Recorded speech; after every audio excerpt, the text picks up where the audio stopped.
Hello friend, popular TV serial तुमसे तुम तक क्या कहने वाले एपिसोड में अब आप देखेंगे कि झेंडे ने छोड़ा आर्यवर्धन का साथ और दिया इस्तीफा, तो वहीं मीरा ने झेंडे को दी आर्य की बिगड़ी हुई तबीयत की खबर। जी हाँ दोस्तों, अब शो के अपकमिंग ट्रैक में अब आप देखेंगे कि जहां झेंडे अन्नू से रिलेटेड आर्य के सामने अपशब्द कह देता है जो आर्य से बिल्कुल भी बर्दाश्त नहीं हो पाते और जिसके चलते वो झेंडे पर अपना हाथ तक उठा देता है, तो वहीं झेंडे चुपचाप वहां से चला जाता है। लेकिन आर्य को अपने किए पर बड़ा पछतावा हो रहा होता है और वो झेंडे से बार बार माफी मांगने की कोशिश करता है, जहां झेंडे की नाराजगी कम होने का नाम नहीं लेती है और वो आर्य से साफ साफ कह देता है कि अब मैं आपका वो पुराना वाला दोस्त नहीं रहा, अब से आप बस मेरे मालिक हैं और मैं आपका नौकर। तो वहीं झेंडे के ये कड़वे शब्द आर्य के दिल को अंदर से छलनी कर देते हैं। वेल, शो के अपकमिंग ट्रैक में आप देखेंगे कि जहां आर्यवर्धन को अंदर ही अंदर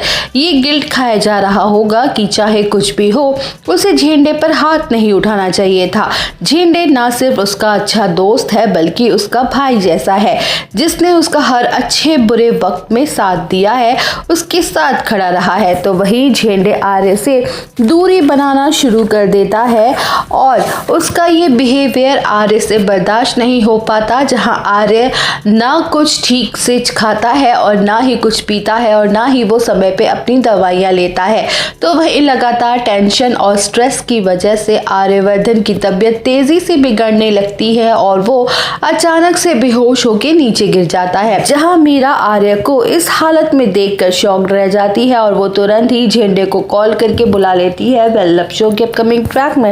अब आप देखेंगे कि जहां झेंडे आर्यवर्धन को इस हालत में देखकर दंग रह जाता है और उसे अपनी गलती का एहसास हो रहा होता है कि उसे आर्य के साथ इतना रूड बिहेवियर नहीं करना चाहिए था और ना ही अन्नू के लिए इतना भला बुरा बोलना चाहिए था। तो वही हॉस्पिटल में झेंडे को देखकर आर्य इमोशनल हो जाता है और अपने दिल की बात उसे बताने लगता है और कहता है कि झेंडे, मैं अन्नू से सच में बहुत प्यार करता हूँ, वो ऐसी बिल्कुल भी नहीं है जैसा तुम सोच रहे हो। तुम तो मेरे दोस्त हो ना, अपने दिल की बात मैं तुमसे शेयर नहीं करूँगा तो भला किससे करूँगा। जब तुमने अन्नू के बारे में गलत बातें बोली तो मुझसे बर्दाश्त नहीं हो पाया और मेरा हाथ उठ गया, प्लीज़ मुझे माफ़ कर दे। तो वही दोस्तों, क्या झेंडे आर्य को माफ़ कर देगा और एक्सेप्ट कर लेगा उसके प्यार को, ही जानना होगा काफ़ी ज़्यादा दिलचस्प। तो आप सब और अपडेट जानने के लिए बने रहिए हमारे साथ। वीडियो को लाइक, चैनल को सब्सक्राइब करना ना भूलें।